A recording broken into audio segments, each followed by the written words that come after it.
Good morning, everyone. Welcome to the Lightning Talks on day 3. Please, if there are any presenters or possible presenters in the room, please sit in the front row, because it's easier and then much faster to change the presenters on stage. As you all know, you have 5 minutes to present your talk. 4 minutes. Yeah, thanks, Nick. Okay. Well, I think I skipped the if you have an open seat next to you, raise your hand style part. And the official time is 11:30, so let's start. Nick, are you ready? No. Nick, you are not ready. Well, yeah, because everybody decided to revise their slides by USB, so that's what I've been... Okay, so we have some more time to kill. And I think I have to leave Nick alone. But that gives us some more time to actually welcome some more visitors to this lecture hall. Yeah.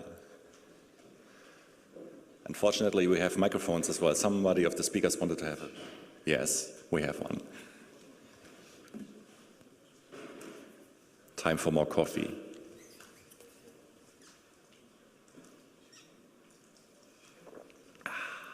Delicious. Ask them how much sleep they got last night. Well, okay, I will start with you, Nick. How much sleep did you get last night? That's classified. Okay. Was it a 2-digit number? I presume no. Did anybody sleep for more than 10 hours last night? I don't know.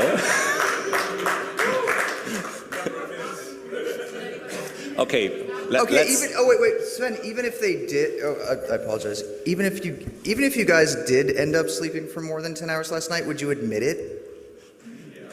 Probably not. Well, take a poll on that. Ask yes. A quick poll on the audience. How long did you sleep? Did you sleep more than 1 hour? Raise your hand. Okay. Did you sleep more than 3 hours? Yeah. Keep your hands raised. More than 3 hours. Yes. Okay. More than 5 hours. Okay. Hands are dropping. More than 7 hours. Okay, so we have some very outslept, what is the right word, Nick? I don't know. But most of you, less than 7 hours. I think, is this the good average for a Congress? I presume yes.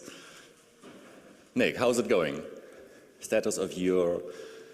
You've given me like 1 minute and 30 seconds. What am I supposed to... I've loaded like 3 sets of slides. I'll tell you how we do this. I give you a 1 minute sign, and you have 1 minute. And then I have 30 seconds, and then... You do realize I can fire you, right? Like, I think you have to accept the fact that you have to get some of your own medicine. But... you have one advantage, I won't kick you off the stage, because that would kill the effect completely. Okay. Yeah. I figured if it was like anything from yesterday, people are going to come in under time, and so I'll just use that time in advance. Which I figure is fair, because if people are throwing slides at me 23 hours and 58 minutes after I told them that they could.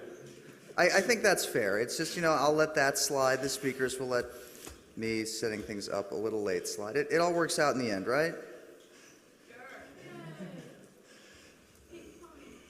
All right, but so Steve, you're here, right? Why did I schedule this stretch break so late? We're almost there. Almost. We do actually have a stretch break. Have people seen the full updated schedule on the wiki?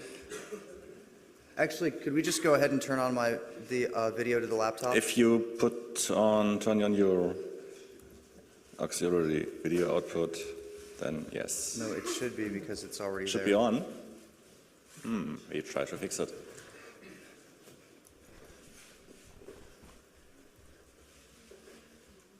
Can some of the video guys try to put on Nick's screen on the beamer?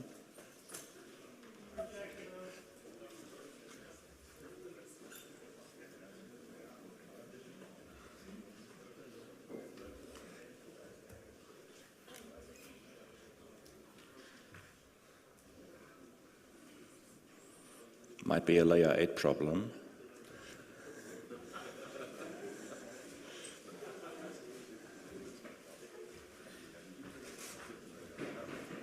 Correct resolution? Yeah, 1024 by 768. Just go.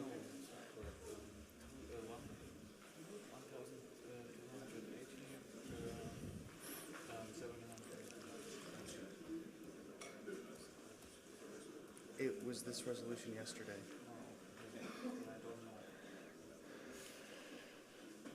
It detected it because it changed the.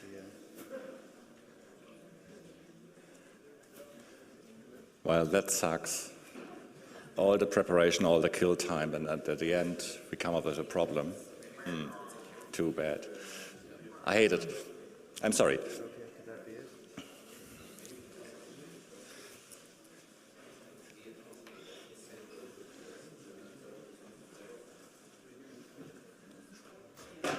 That's the problem.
It wasn't Nick's fault.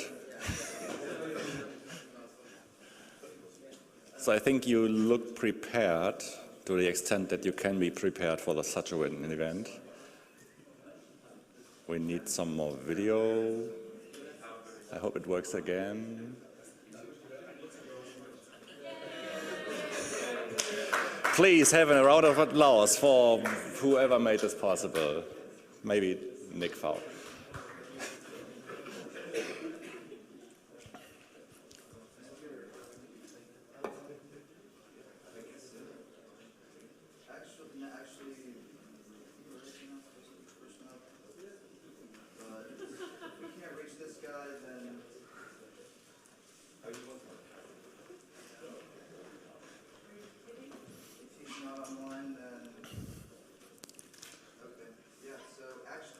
Part.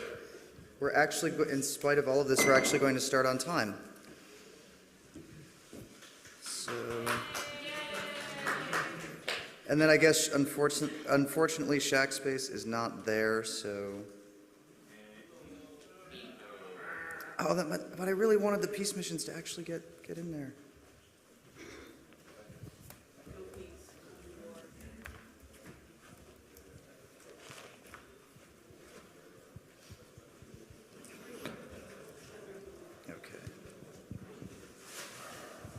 I'm just gonna, okay, so how many were here yesterday? You guys were here at the Lightning Talks yesterday. Okay, so we've got a couple of newbies here this morning. The way this works is every presentation has 4 minutes to give all of their slides. Everybody's slides are on my laptop, preloaded and ready to go. The way it works is when the presenter jumps up on stage, their presentation will come up. When they want to go to their next slide, if they have more slides, just say very quickly, slide. The one exception this morning is Steve from Luxembourg, because he's got a presentation with 44 slides and he has his own little clicker. Yeah, of course. Whoa. Well, he's giving you a presentation on how to present, so I figured I'd let him get away with it. If possible, also just go directly up to the podium, do some quick testing on the microphone. And then when you're starting your presentation, you'll have 4 minutes. At the time you reach 1 minute, I will say 1 minute. I will give you also a 30-second warning. And then when you get to the 10-second mark, if you're still talking, what I'm going to do is I'm going to go like this. 9, 8, 7, 6, 5, 4, 3, 2, 1. And that's exactly what you guys are going to do. Now, if the presenter reaches the 30-second point, and this is a new rule today, he can ask for more time. He can ask for a 1-minute extension. Now, when he asks for more time, if you guys want to give him more time, just clap and say, yeah. And at that point, when I deem that the audience is sufficiently ready to give him more time, I will then give him a new 1-minute mark and start from there. However, if you don't want him to have more time, just go ahead and say boo, or practice now. If you don't want to give a speaker more time, just go. And then the speaker will have to stop at the designated time. Now, as soon as the speaker is finished, thank the audience, and then the next speaker, you should know who you are. I'll pop your slides up, come up on stage. When you're ready to go, we'll go. The record for fastest talk was actually set yesterday at 2 minutes and 42 seconds. There's no need to try to beat that record, but if you do, that'll allow us to have a little bit more time for everybody else. So, without any further ado, Steve, you ready to go? I am. All right, let me just get the timer set up very quickly. Okay. I am Steve Clement. And on 3, ready? 1, 2, 3, go. Okay, hi. Thanks for coming after the Fanalit party. You must be shattered. And today, I will present you a little thing about presenting. First of all, lightning talks are generally well presented. Why? You have 4 minutes, so no time to fuck it up. If you have an hour, all of a sudden you fuck it up majorly. A couple of pointers: be on time, very important, Nick, or rather before time, and then also start on time, because it's a matter of respect before your audience to actually start on time. Know the venue, so from the technical difficulties, as we had here, to any roadblocks or any snow chaos in between. Test your demo if you have a demo, and if you fail, bad luck, better test it next time. And also, basically, do apologize and no bullshit about it being not perfect. So another thing, value your audience, compliment them at the beginning so they already like you, otherwise they will throw you off the stage. And always show a couple of exciting moments, and also, if they leave, just tell them that you're happy that they stay till the end. Brief your audience. My talk will take 4 minutes in theory. A couple of rules of the game: if there are no pictures to be taken, just tell them that. And also put a time constraint from the beginning so people are always under tension and they know how long it will take. Where's the love, and most of all, where's the passion? I see a lot of talks and they are not passionate about their subject. Come on, it's your subject. Be passionate about it, otherwise no one will listen to you. Distinguish yourself with a set of special slides. I usually do that by putting a license on my talks, because most of all general management doesn't know what a license is. And then at the end, I also apologize, because I usually break a couple of copyright rules, but honestly, I don't give a fuck. Be calm. Know your stuff. Do not present anything that you don't know about. The be calm part is a bit tricky because obviously you're nervous, there are people, and there's only one way to get past that. Do a lot of talks, do lots of lightning talks, and then you get calm with time. Be confident about your stuff because, well, you know your shit. If you're not confident, people will notice that, and then they will walk out of the room. Body language, also very important, because if you hide over here like that, confidence is gone and no one will listen to you. So just, show yourself and just be open towards the audience. Do not just keep everything to yourself. All these tricks are very similar to social engineering. And then keep the text on the slides to a bare minimum, because, thank you, keep the plot, that's okay. You can use pictures instead. This is debatable. If you give an academic lecture, well, pictures is not really ideal. Let's face it, PowerPoints are just mega interesting, but they are not useful. Minute, okay. And then designs, obviously this hasn't been designed by a designer, but it is very important that you actually get a nice design. And then keep it to minimum. White on black is okay, just don't use Comic Sans. Interact with your audience, just... Bullshit Bingo, who doesn't know Bullshit Bingo should look it up. It's actually quite funny to play. And then get to know your audience who is sitting in front of you. You are the presentation. Fuck all of this, don't read it. Sleep a lot. Try to speak properly. Gym for your tongue, very interesting. Also helps for other things. You can actually pause for thought. So you can make a small break of 2 seconds to think. Eye to eye with nearly everyone, and not eye to boob. For some of you, that might be the case. Do you want to ask for more time? Can I get some more time? 30 seconds. Thanks for the boo. Okay, a couple of killers. If you have the problem, well, then just try speak aloud in front of a mirror, for instance. Rehearse your presentation, again, in front of the mirrors and aloud, and preferably in your target language. If your English is not that good, maybe do it in German or otherwise. Dealing with fuck-ups, everything can be salvaged. You can always explain why you fucked up. And to become the best presenter, wide and bright, that's a Luxembourgish joke, you won't get it. 30 seconds. Pick any topic and make a PowerPoint presentation about it, like nuclear fission. Just try and do it impro. And if you can do that properly, and you can convince someone that you know shit about nuclear fission, well, then you're really good. A couple of things I forgot. Water is important. Apologies, you can. 9, 8, 7, 6,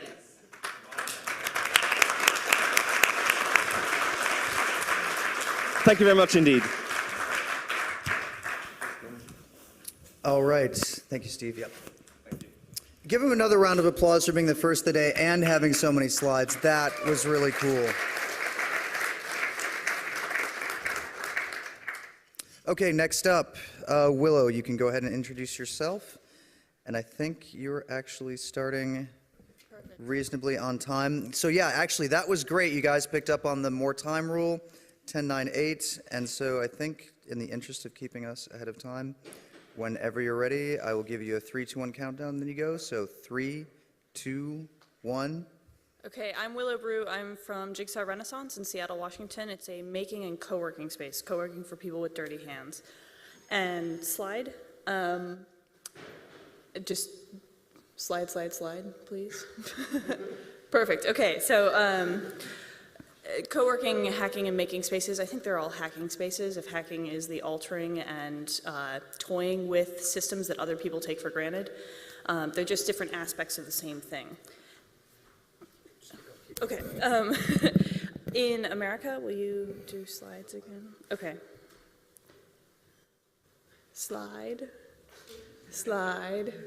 I'm used to doing this as a Prezi. Slide again. There we go. Okay, so in America, we have to worry about similar things. Documents, accounting, bylaws, insurance. The Venn diagram overlap of trying to figure out zoning. Jigsaw is zoned as a retail space, which means we have to sell something, so we sell membership. But that means insurance won't cover anybody that isn't a member, and trying to teach them, or like, kids are okay, we're gonna teach them how to use power tools, but we'll teach them first. I hope they don't saw off their hands. They don't like it. And I would rather be rebuilding engines than doing paperwork. So we like to automate the parts that suck. Slide. Again. Okay, so we have a couple spaces that have all linked together. Bucketworks in Milwaukee was established in 2002. It is now 27,000 square feet. It's the world's first health club for the brain. And because they had already figured out so much, I didn't have to do so much paperwork. So when Jigsaw was established in Seattle in 2009, we just got to start making things instead of figuring out how all this stuff works. Slide. So now we have also Sector 67, which just opened, and Pumping Station 1 and Level 1 already existed but are now using fiscal sponsorship, so they get some benefits without having to do any more paperwork. Yay, paperwork. And together, this is all the Space Federation. Slide. because we like Star Trek and it's a federation of spaces. So the contents of these spaces, the containers, are things like Bar Camp Milwaukee, Chronology, which happened at Bucketworks, which was an established artist. Her mother had kept every piece of her art, so you got to see 8,000 square feet of the evolution of her artistic ability. Amazing. Also Remade, which is a documentary coming out of Pumping Station 1. Open Door Hackathon, which is trying to get everybody on similar systems so we can share membership a little bit better.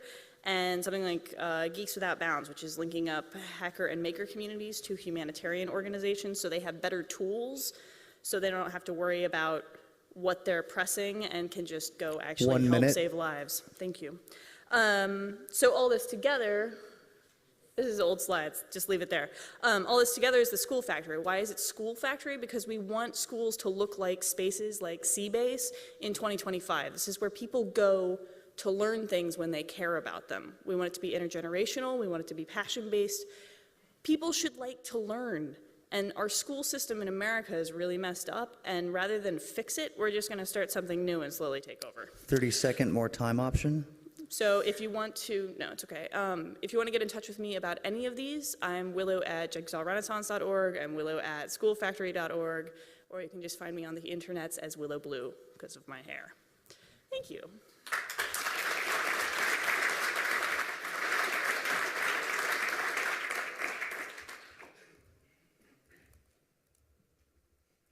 And next up, domain cache credentials. For some reason, huh?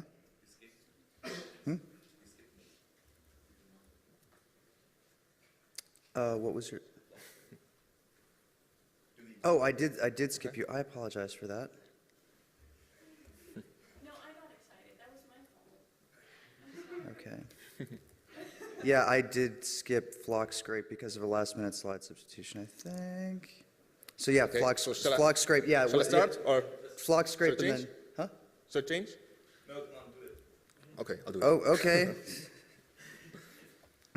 Well, yes.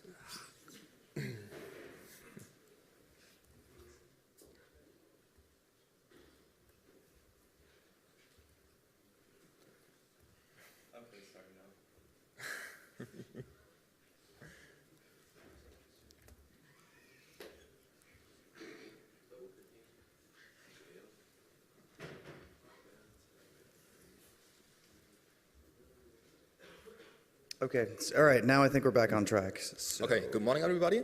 My name is Matthias, and I want to talk lightning fast about domain cached credentials. Slide.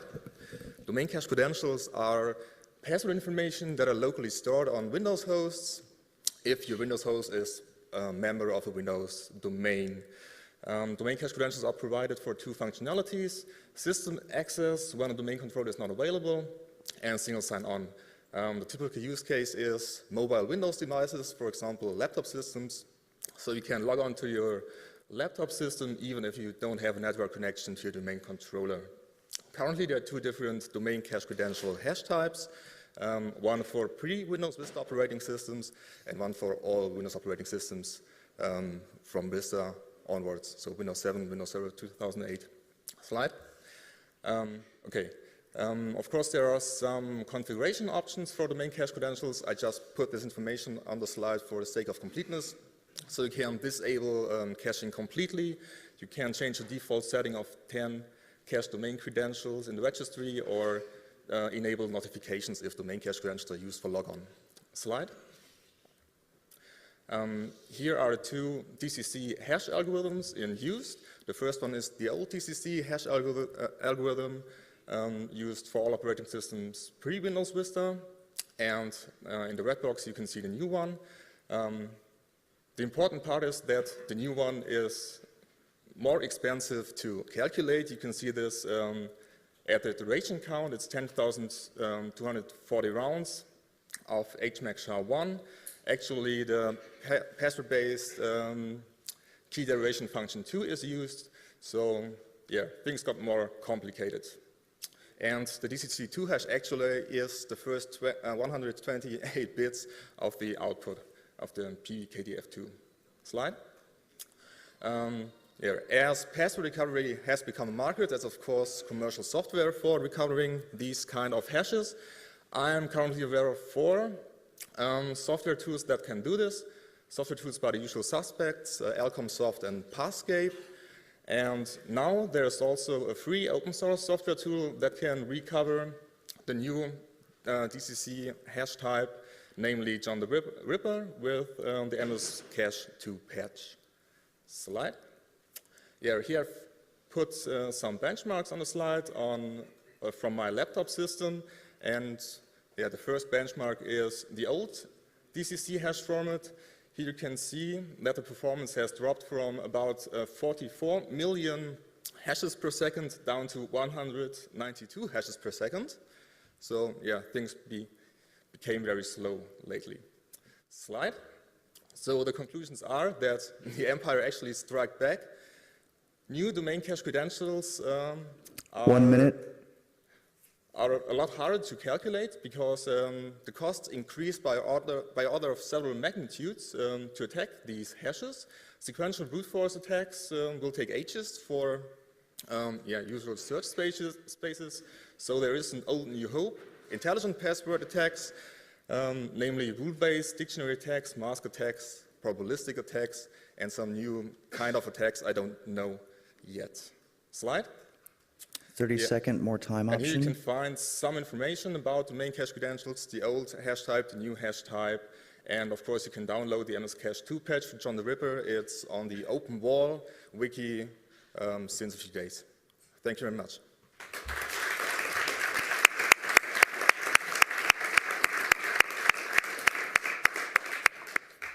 All right, that clocked in at 3 minutes and 46 seconds. And so now we are going to go to Flock Scrape. Are you ready to go? Yeah. Okay, so you did a little bit of flipping around there, but after this one, hopefully we will be able to get... Okay, good morning, everyone. Oh, whoa, hold up. Don't I panic. haven't, give me at least time to tell you go so I can reset the stopwatch. But you're jumping, you're ready to go, you're good? Yeah? Okay. Okay. Go. Hi, good morning. I want to talk to you about distributed scraping, but before I go into this, I want to show why I'm interested in doing this. Slide. So in September, we released this website called Offener Haushalt, which is essentially a scrape of the German federal budget. We're trying to visualize it. We're trying to make it more accessible to let people see what government spends money on. Slide. So now we've merged this with its British counterpart called Where Does My Money Go? It's now one big engine. The idea is that if you have spending data, if you have financial data of any kind, and you want to explore it, you want to understand where the money is going, you can put it in there, and we'll give you various ways to explore it. Slide. What you'll notice, though, is if you get good spending data, this is pretty good, this is easy spending, it's got lots of company names in it. That's kind of a criteria for good spending data, if you can see who actually got the money. The problem, of course, with that is that you need to find out more about these companies. So is this actually the same or living in the same building, or the same company as another company that's received spending under another name? What kind of register number does it have, so you can really find out how much money people get in the end? So what you need to do is essentially you need to have a list of all companies that are within the space that you're trying to explore. Slide. So a few months ago, two British guys called Rob McKinnon and Chris Taggart released this site, Open Corporates. It's a list of all companies in the UK and in the Cayman Islands, I think. So this is pretty cool. This is the kind of stuff you need. They use this now on the spending data that's being released by the British government to find out who the money actually went to. So can we have this for Germany? Slide. There is a list of all companies. It's called the Unternehmensregister. It's run by this public-private partnership, mostly by Bundesanzeiger, which is a company. So they have this, and they have some public information on all companies. But it's really a kind of ugly side. It's a session-based thing, so you can't point to companies based on this. And also, you can't really query that in any automated fashion. So I tried to download all of the company records. So you start this, and after 2 days, they stop. They block your IP. They send an abuse message to your ISP saying, okay, you're fucking up, so you start again. And I've done this for a couple of times now. I've kind of spoiled 5 or 6 IP addresses, and they're now down to blocking me after like half a day of scraping. So that doesn't really scale, because there's a lot of records I need to download in order for this to make sense, in order to get a complete picture of all the companies in Germany. Slide. So over Christmas I sat down and I wrote this small application. It's got a task managing server, and it's got a client application that you can install on your laptop. So everyone who's sitting here with a laptop right now, do easy install a FlockScrape client. And what you'll do is you'll download a thing that will just allow me to do GET requests through your IP address. So that means in order to block all the IPs, they now have to block quite a lot of stuff. And if we get a lot of dial-ups using this, we can't be blocked anymore. So please support this. If you want to improve the application, please contact me. Slide. So go to flockscrape.pudo.org if you want to download the application or get some more information on it. 30 seconds, more time option. Flockscrape@pudo.org if you want to contact me. 2 important notices on this. Number 1, it's not a DDoS tool. It's got rate limiting built in. We want the service. We don't want it to go down. It's just to circumvent IP blocking. And number 2, please help. And if you've got other tasks, it's generalizable. So as other tasks can be built in and can be scraped. Thank you.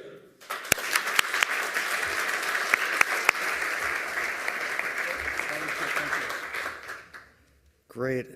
That actually started out as a one-off. Slides got updated today. And then just so that I don't have to waste more time saying it, at the 30-second mark, you can ask for more time. So I'm not just going to stop saying that. Anytime between 30 seconds and the 10-second countdown, you can ask for more time. And then you as an audience, if you want to give them more time, signal something by doing something like clapping. Practice now. And then if the speaker really sucks, you can do something other than clapping, like, wow, okay, great.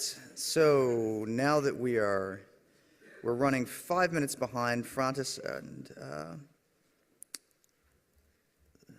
I have no idea where I'm at in the schedule, so you can boo me for that. All right. Kombucha is up next. So František, you ready to go? Can I have the hand microphone? Yes, Sven will give you that. Pam, yeah, works. Okay. So let me just get this over here. And then timer's up. But I think we'll make it up eventually. So on 3, 2, 1. Go. Hi, my name is František Apfelbeck, and I am a food hacker. I am a member of a hackerspace called Noisebridge, which is in San Francisco. Did everyone visited Noisebridge already? Please, hands up. Perfect. So Noisebridge, in the last half year, I would say especially, got quite food hacking heavy. So at least 2 classes on brewing, cooking every week. Slide, please. So because it's quite popular, I would like to promote it around the world. So I would like to talk today about what is it, why is it a good idea to do it, what you can get out from it, and how you can support it. So I describe it easy way. You should know what you are doing if you are cooking and brewing. Kind of, you open your computer, you should know, where's the graphic card, hard drive, and so on. The same with cooking. Improve it. Think about the ways how you can prepare better meals that you can get more nutrition and it's more tasty, and mix some technology in it. There's plenty of technology which can be used in food hacking. If you do that, please, we are in the open age, so publish it, promote it, make it accessible. Very important. Many times I describe it combining a traditional knowledge with today's scientific knowledge and with the technology. Because that's where lots of people who are wonderful chefs are very weak. They are very scared of technology. Next slide. A very good example, for example, it's risotto. if you cook it, you should know what is rice. There is some starch in it, you know. If you have a white rice, you already take away the most nutrients which is in the kernel, etc. You should get the top quality ingredients for your cooking. Organic or bio and local based production is a key. We have big problems around the world. You should know about that and learn a bit more. If you cannot get it local, please get fair trade. Great idea. Tasty and healthy. It's great to eat healthily, but it should be tasty or lots of people will not do it. So please keep it in mind. Preservation. Lots of food you can prepare and it can be preserved for a long periods of time, especially if you use some cultures. Live cultures like yogurt can preserve your food for months on lower temperature if you like. Next slide. Okay, so what I am now doing, I quit it for now United States. It was great, but a bit too much for me. And I moved to Europe for a few months, preparing for a food hacking trip. So I'm looking for the people who are interested in preparing good, high-quality food, knowing how to do it, learning that, and preferably also helping me to do it with them. So if you are a member of Hackerspaces where you think would be good, or some co-ops, organizations involved in food preparations, let me know. I'll be around for a whole event. Downstairs there's a small food hacking area close to lunch. I will teach you. Yeah, 30 more time. seconds. Can I have more time? Thank you. So I will basically teach you how to do it tomorrow, by the way, 10 o'clock, 10 a.m., workshop number 1, I know. There is a workshop on another kombucha yogurts. You can come, I will give you cultures for home if you like, you know, so you can do it by yourself, and I will teach you how to do it.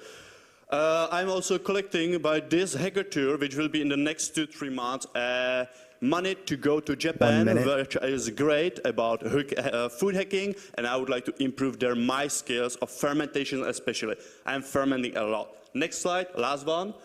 My thanks to Hacker Movement in general, which is great, open-minded, and it rocks. Noisebridge as a wonderful hackerspace, which is very open-minded about nearly everything. Tastebridge, a group which I co-founded for working with the food. And this event, which I'm very glad to attend for the first time. 30 seconds. For more information, you can check my web pages or just find me, talk to me downstairs or wherever else. You know, I'm quite easily to distinguish, I guess. Thank you for your attention and have a great time and come for some tasting today. Yep, see ya.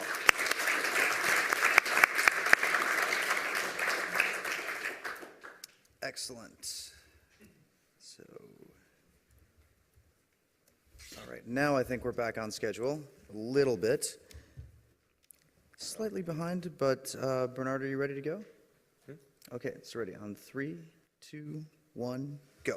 Okay, welcome everyone. I'm Bernard, and I've been working on automated testing of operating systems because here are many coders and you want users, but users don't like untested software. So you need testers, but testers also don't like untested software. So you need testing without testers, which is automated testing. So, slide. So I did some first scripts which do output cool videos of what is tested, work pretty reliable, reproducible. You can throw in new test modules to have an extra software or code path tested, and it's rather versatile. I did it for OpenSUSE, but I want to do it for Fedora Rawhide, Debian SID, or even BSD. So why is it so versatile? Slide. It's very simple. It's based on KVM, kernel virtual machine, and it uses a monitor console to just do screen dump to see what the VM is doing with the operating system, and it inputs through the sandkey command things like Control-Alt-Delete and return, and will automate the whole install and test applications. and figure out which tests passed or which failed. And there's a nice site on openqa.opensuse.org where you can see the results of nightly build tests and how they fared. And this is already in production use, I would say. And I want to make this bigger. So if you're contributing to Linux distributions or BSD or whatever, you're invited to join automated testing and to make this bigger. So you can see videos on the website if you like. So slide, pretty much done. Yeah.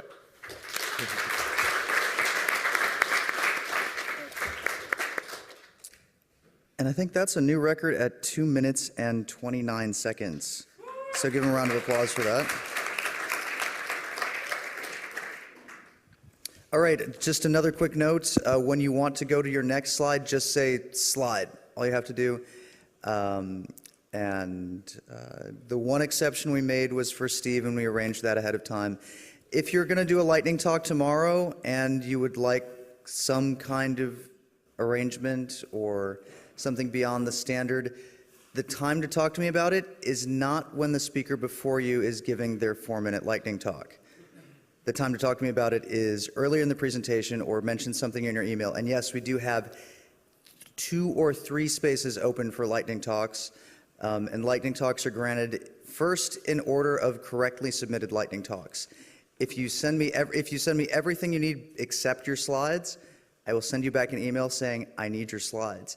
If another person comes in to the last slot with a properly formatted entry for lightning talks, they will get in and you won't, sadly enough. That's just the way it goes. That's trying to be fair to everybody. More information on that is available in the wiki under the entry lightning talks. And without any further ado, Adrian, are you ready to go? I'm ready. Okay. And so ready on 3, 1, 2, 3, go. Okay, hi, my name is Adrian. I'm going to talk to you about the stuff that I learned from starting a hackerspace from scratch. The name is O91 Labs, and it's in Galway, Ireland. Next. That's the latitude of Galway. It's the west, and it's probably the coolest town in Ireland. It's the most artistic, and there's a lot of alternatives. It's small. It's right across from the sea. Next. So last year was my first time at CCC. We met amazing hackers, Mitch, Sven, and Jimmy, and they inspired us so much because people here work on shit they love doing. Next.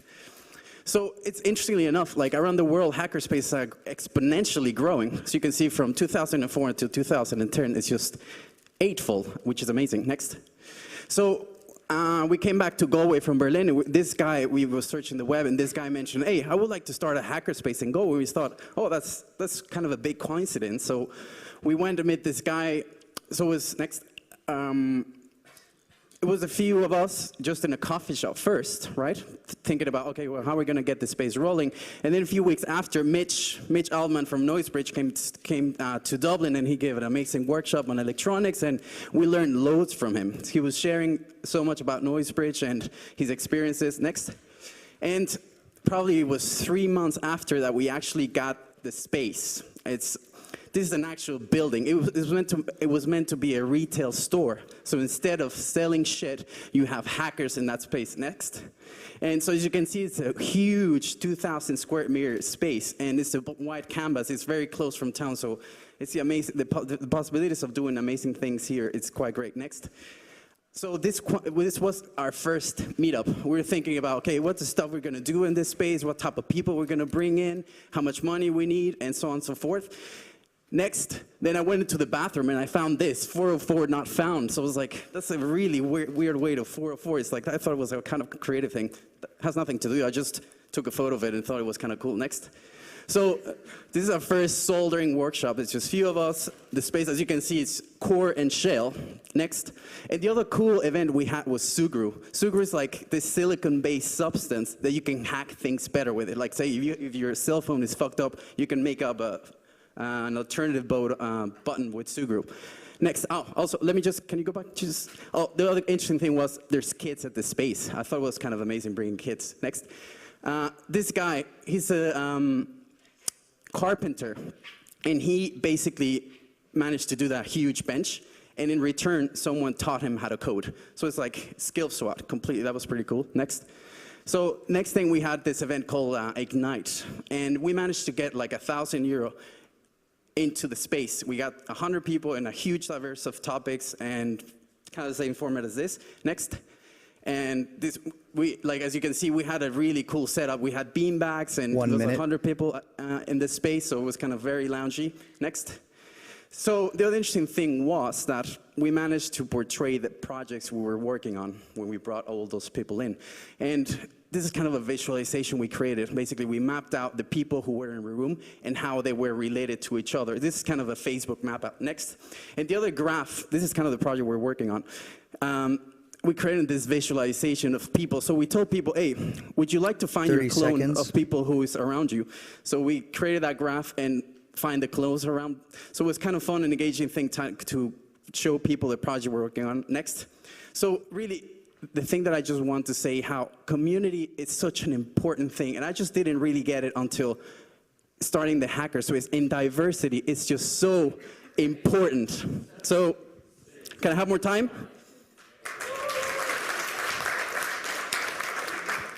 One minute. Yeah, so really I just want to say 10 seconds more.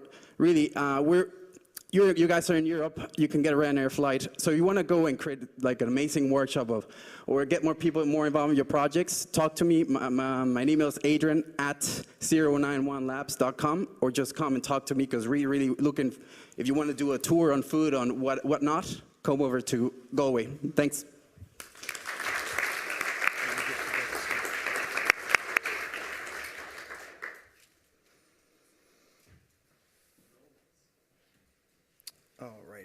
Now we have Libre projects. You ready to go? Okay. No. Hi. Yeah, that's the wrong one. Yep, it is. Yeah. Okay, hey, I'm Jan-Christoph Borchardt, and I'm going to tell you about a platform I want to start. Next, please. Yeah, these are open web services. Do you know all of them? I don't know. The problem is, do you use all of them? Or are they even that known at all? That is the problem of these web services, that they solve different problems and are alternatives to, let's say, proprietary platforms like Google Maps. We have OpenStreetMap there, and Facebook, Diaspora, and for Twitter, Identica, but they are not that well known. By the way, if you develop on some of them, I'm going to buy you a drink later. Next, please. Yeah, Google is doing something on a web store that's sadly a proprietary effort. Next, please. Also, Mozilla isn't that better with Gmail, and yeah, not that much stuff. So next, please. I'm going to work on a directory for free and open projects. So yeah, basically non-discriminating in any way, like free and open, gratis, and platform independent, so web-based basically. And no, not next. And also not self-hosted, so that everyone can set it up. For the self-hosted part, there's the Freedom Box guys of Debian. Shout out to them. And yeah, next please. For normal users, there will be information in categories about the different applications, say Diaspora, Identica, and what are the advantages of these platforms. And of course, links to use it, and also to lower the barrier of participation next. Opportunities to help, like to code, to test, bug report, to translate, that's how I got started, and to write documentation, and of course to donate money next. That is Metcalfe's law. It's also called the network effect. If these platforms get advertised, they're also going to get used, probably more. And basically what this law says is that if many people use the service, then many more people will use it. So please use open services. Next, please. Oh, that's the wrong one, kinda. Next, please. It's kind of a disclaimer. The project is getting funding by Wikimedia Germany. Thanks for that, by the way. So if you want to join in, go to libreprojects.net. It will bring up this Etherpad, which is also free and open source. And 1 minute. Thanks. Don't wreck it, please. Put in your email or just contact me next at janceborchardt@fsfa.org, or just, get to me. That would be it. Thanks.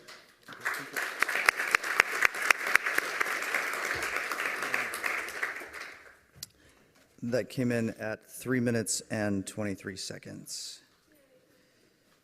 So, this is good? Oh, wait, hold up. Yeah. You do need a mic. Well, just a couple of reminder things. Because the word next, or words that sound like next, are used a little bit more often than words that sound like slide, to advance to the next slide, it would be really helpful if you said slide. Also, if you would rather not stand behind the podium, see Sven. Sven, raise your hand. And Sven will give you a handheld microphone. Otherwise, right before you come up to the podium, be sure to adjust it so that the microphone is pointed at the place where the sound is coming from, your mouth, so that you're not in a situation where only some of the sound that you're actually saying is being picked up at any one given time. So with that being said, you have your microphone set up, ready to go. You're behind the podium. You've practiced. You're good. Everything's golden. Yeah. Okay. So, and then also give me just one quick moment to reset the time clock, and I will let you go. So you are ready? Okay. So in 3, 2, 1, go. Okay. Who of you does know a programming language really well? Yeah. Okay. And who of you is sometimes bored? Okay, then this is for you. Slide. Slide back. What is a good program? We all know it. It's performant. It's scalable. It has tests and more. But this is wrong. Slide, please. Yeah. The real good program. Slide. Is just short and slide. This is why we are doing the Keras Code Golf Challenge. Code Golf is you've got a problem you have to solve, and you can use a programming language you like and do it in as few characters as possible. So the challenge is already online. You can go there. The link will come in a moment, and it's open till tomorrow 4 p.m. So, slide please. You can win bottles of mate. Just come down to the Hack Center at 4 p.m. tomorrow, and slide please. Yeah, this is an example challenge. It's just printing some Cs. You get a number and print that much Cs. It's pretty easy to implement, but it's not easy to be the best who implements it in as few characters as possible. And yeah, there are already some really great solutions, so don't be demotivated by those. Some of them are even cheated, so just try it. Okay, next slide, please. Yeah, this is challenge number 2. It's a little bit more complicated because, it's an RFC and this is the stuff which is used in international domain names to represent Unicode in ASCII, and actually no one from the Congress already took part, so you can win mate very easy by just submitting a working solution. So if you're not so in code golfing, just try it out and you can win mate when you implement it. And it's possible in less than half a kilobyte. Slide please. The URL is, it's just v tinyurl.gd or tinyurl.com/27c3golf, and that's it.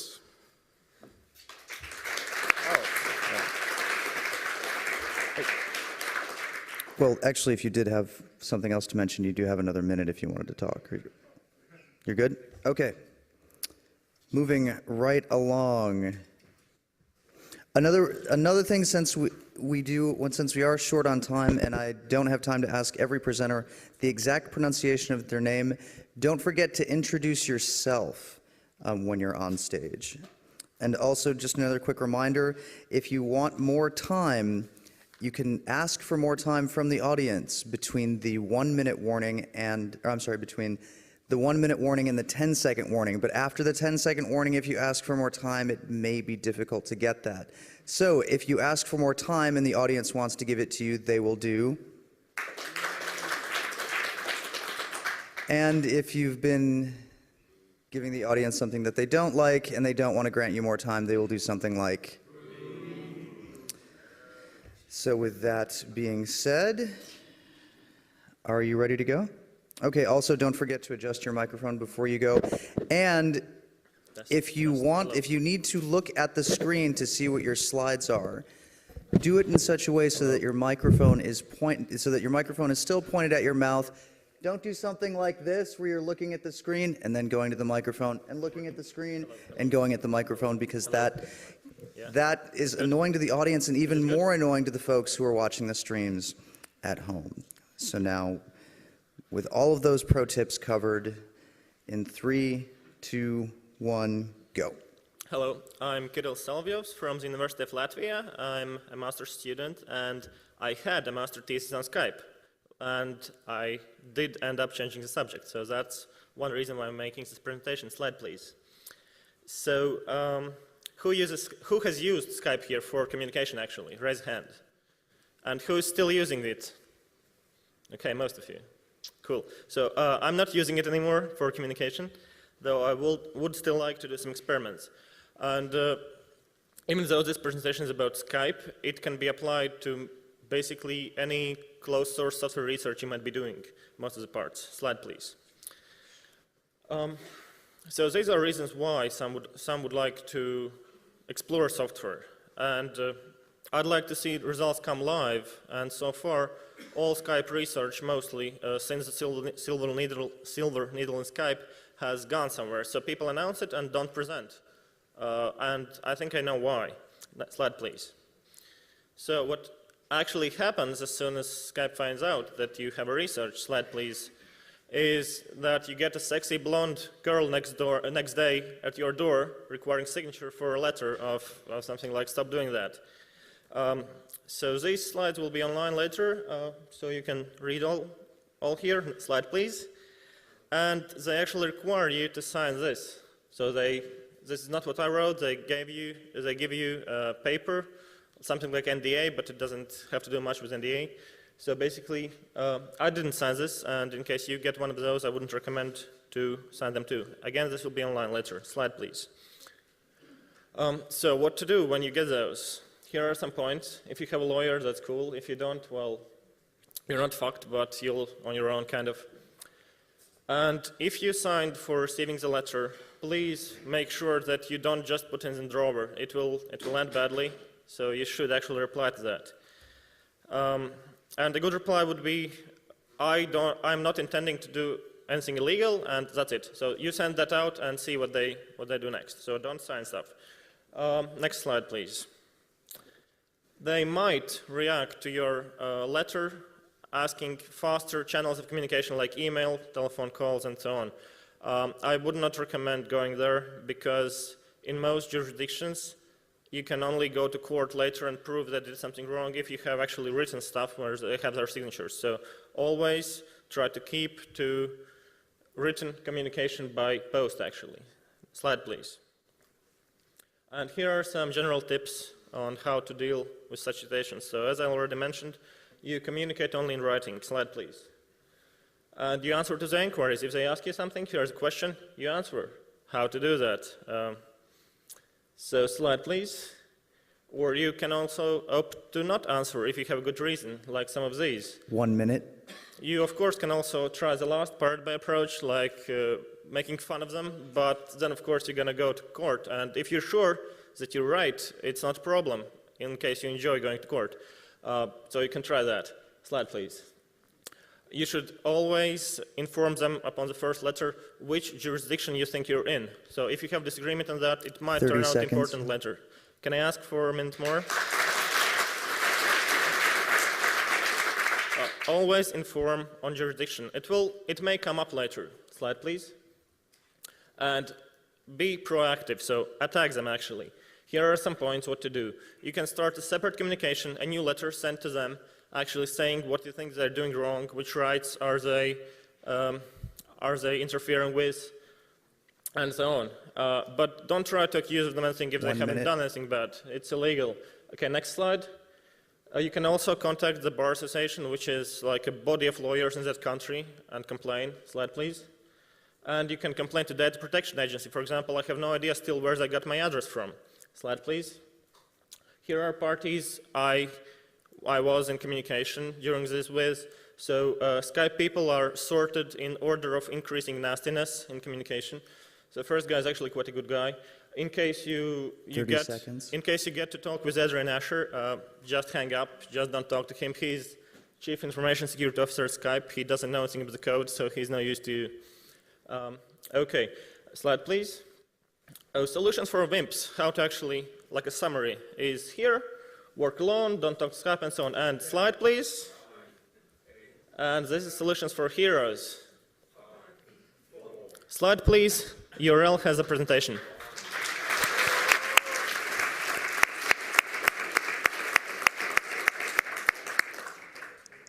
I think that's pretty impressive. 20 slides in basically exactly 5 minutes. So, and dealing with me giving him lots of tips and things like that. Give him a round of applause. I thought that was pretty good.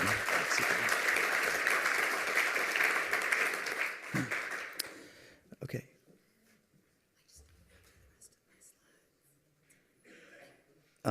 You just emailed me, as in after 11 a.m. Actually, I'm just gonna. I'm prone to say let's run with the slides that you emailed me yesterday. The time to send me new equipment is not after the lightning talks have already begun. It's a little bit difficult for me.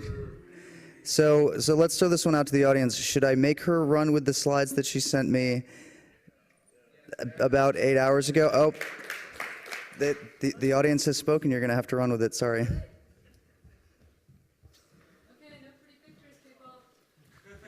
Just me. I'll just talk to you. It's too bad. Pictures are nice. Okay, so in 3, 2. All right, so I'm Ann Harrison, and I work with the Benetech Human Rights Data Analysis Group. We're a U.S. nonprofit that's been analyzing large-scale human rights violations for 20 years. We work with prosecutors, international courts, and truth and reconciliation commissions, and we work to end impunity.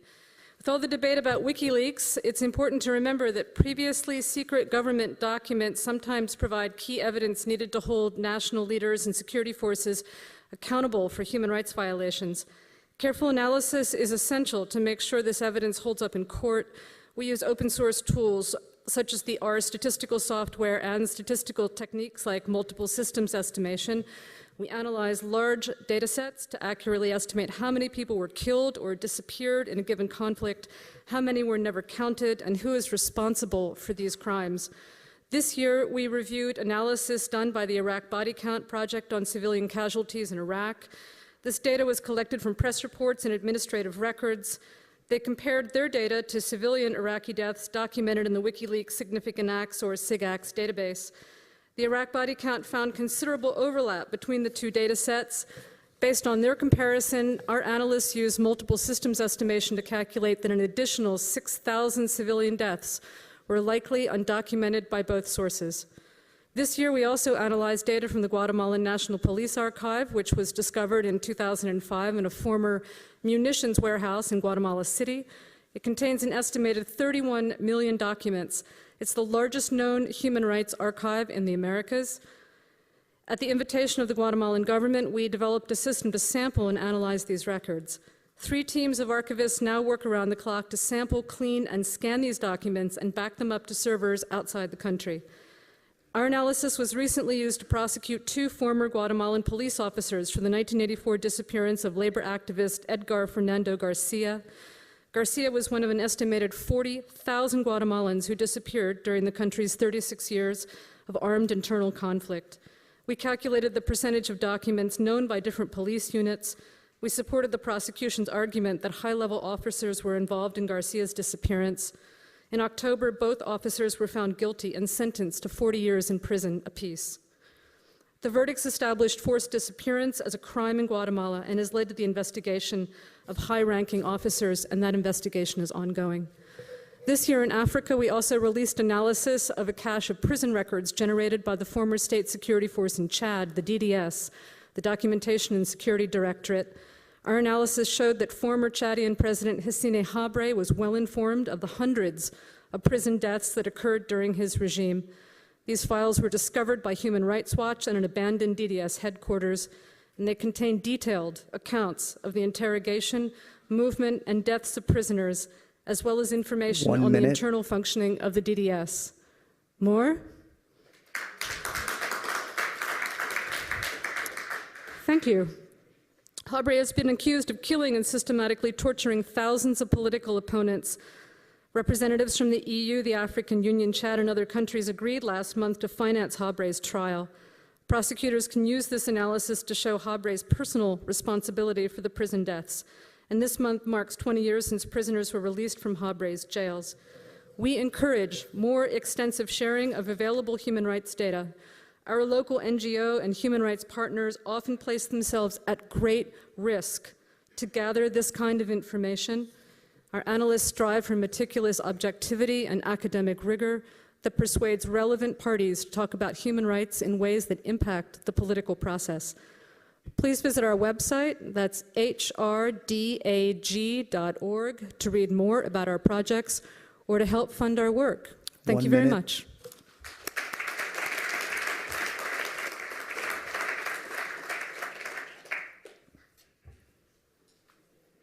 And okay, for those of you just joining us, the way this works is we have presenters, they sent in slides. When they want to advance their slide, they say slide. They have 4 minutes normally. However, between the time I say 1 minute and I do the 10-second countdown, they can ask for more time. And if the audience wants to give them a 1-minute extension, the audience will go like. And if you think the talk totally sucks and the audience doesn't want to give it to you, they will go. And when you have exactly 10 seconds left, the audience will go. 10, 9, 8, 7, 6, 5, 4, 3, 2, 1. And shockingly, I don't think we've had a situation where the audience has even gotten to 0. So are you ready to go? You've got the handheld microphone. You're good. You're ready to introduce yourself, and I will give you a 3, 2, 1, go. Hi, it's a great pleasure to be in front of such a crowd. That's all I wanted to say as a first off. So my name is Mate Sors, and I work on CryptoMiniStat. It's a set solver. So set solvers, I don't know if you took computer science classes, but basically they're the very definition of hard. So they're meant to be exponentially difficult to solve, and strangely enough, they're quite easy to use, and they're really, really fast. So they're meant to be exponential, you know, in the number of variables, but it turns out that you can solve problems of extreme size with them. And actually, lots and lots of companies are doing this. So they're using this for every single CPU they are actually validated using this technique, set solvers. And I'm using it for cryptography. So basically, I'm trying to break cryptographic primitives with it. I don't know if you remember, we broke the London Underground system. This thing it used to be able to break it in about 20 seconds. It was a 48-bit cipher. I think it can do it in less than 5 now. I'm not going to test, but the thing is that I've been doing this for 1 year, we won the set race of this year. So there's a sort of a competition every year, and this is completely free software. And actually, the source code was available, and we beat 20 people. You know, the research groups and groups of people and all of that with software that they could have just downloaded and sent the competition. So anyway, this is a graph that says. But it basically shows how many problems, a set of problems we can solve within a certain time limit. And I used to be able to solve 213, and then I moved to 216, and people were saying, yeah, this is the limit, you're approaching. And then I solved 219, and they were like, yeah, but now it's like the limit now. And so now like 221, and they were keeping like, no, this is the theoretical limit now. And so it's 223, and it's like, and we just keep on moving. So there's no limit, And I think you could join this development process, and I'm doing this. Well, mostly alone. I would say 80% is being done by me, and there's a development team that is doing the rest. And if you could join, I think we could move this curve right off the scale, and we could really make a difference. And this is not only a difference in terms of crypto, which interests me, but it could be something else that interests you. For instance, software validation. This is being used in software for software verification. It's being used as hardware verification. As I said, it's being used in bioinformatics. So this kind of system can be used in many scenarios. You come up with it. There have been people trying to break some really difficult puzzles with this, and I don't know if you know, there was a puzzle challenge that for $1 million, and well, they haven't broken it with this SAT solver, but you know, they've been making progress. So join the community. It's Crypto Minisat. Just talk to me right here, or just Google Crypto Minisat and send me a letter, and we can work on this. Thank you very much for your time.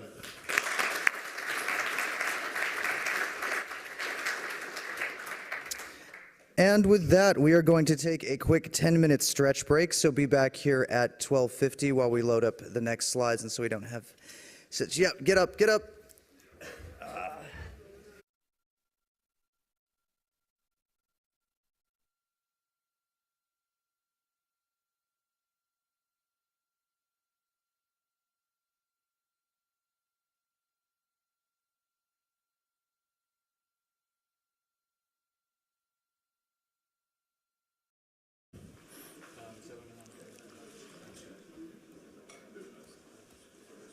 It was this resolution yesterday.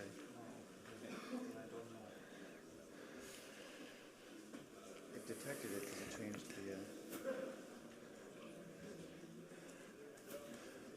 Well, that sucks. All the preparation, all the kill time, and at the end, we come up with a problem. Too bad. I hate it. I'm sorry.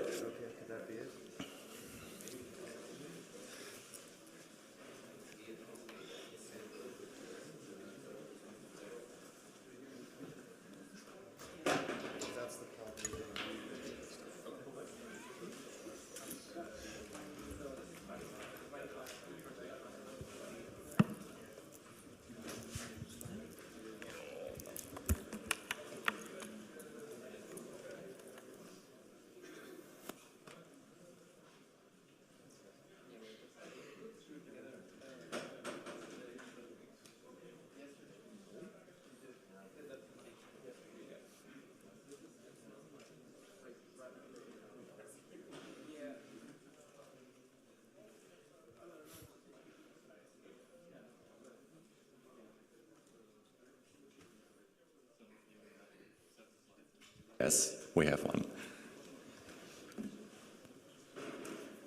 Time for more coffee.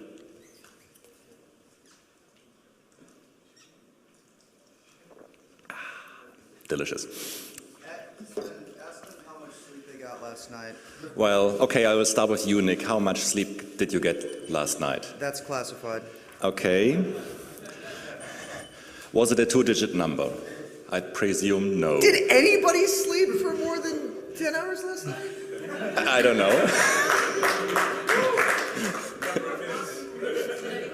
Okay. Let's... wait, Sven. Even if they did, I apologize. Even if you guys did end up sleeping for more than 10 hours last night, would you admit it? Probably not. Well, take a poll on that. Ask them. Yes. A quick poll on the audience. How long did you sleep? Did you sleep more than 1 hour? Raise your hand. Okay. Did you sleep more than 3 hours? Yeah. Keep your hands raised. More than 3 hours. Yes. Okay. More than 5 hours. Okay. Hands are dropping. More than 7 hours. Okay, so we have some very outslept, what is the right word, Nick? I don't know. But most of you, less than 7 hours. I think. Why did I schedule this stretch break so late? We're almost there. Almost. We do actually have a stretch break. Has people seen the full updated schedule on the wiki? Actually, could we just go ahead and turn on the video to the laptop? If you turn on your auxiliary video output, then yes. No, it should be because it's already Should there. be on. We try to fix it.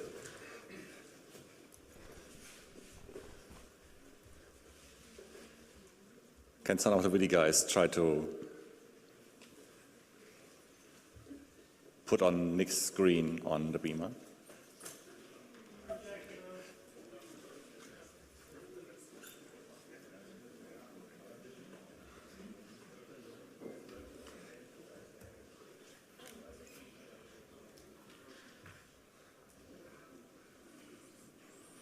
Might be a layer 8 problem.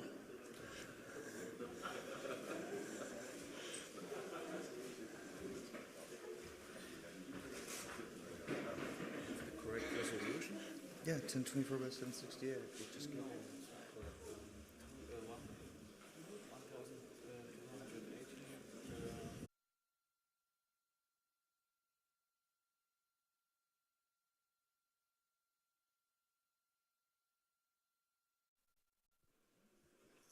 Good morning, everyone. Welcome to the Lightning Talks on day 3. Please, if there are any presenters or possible presenters in the room, please sit in the front row, because it's easier and then much faster to change the presenters on stage. As you all know, you have 5 minutes to present your talk. 4 minutes. Yeah, thanks, Nick. Okay. Well, I think I skipped the if you have an open seat next to you, raise your hand style part. And the official time is 11:30, so let's start. Nick, are you ready? No. Nick, you are not ready. Well, yeah, because everybody decided to revise their slides by USB, so that's what I've been... Okay, so we have some more time to kill. And I think I have to leave Nick alone. But that gives us some more time to actually welcome some more visitors to this lecture hall. Yeah. Unfortunately, we have microphones as well. Somebody of the speakers wanted to have it. Yeah. Is this the good average for a Congress? I presume yes. Nick, how's it going? Status of your... You've given me like 1 minute and 30 seconds. What am I supposed to... I've loaded like 3 sets of slides. I'll tell you how we do this. I give you a 1 minute sign, and you have 1 minute, and then I have 30 seconds, and then... You do realize I can fire you, right? Like, I think you have to accept the fact that you have to get some of your own medicine. But you have one advantage: I won't kick you off the stage, because that would kill the effect completely. Okay. Yeah. I figured if it was like anything from yesterday, people are going to come in under time, and so I'll just use that time in advance. Which I figure is fair, because if people are throwing slides at me 23 hours and 58 minutes after I told them that they could, I think that's fair. It's just, I'll let that slide. The speakers will let me setting things up a little late slide. It all works out in the end, right? All right, but so Steve, you're here, right?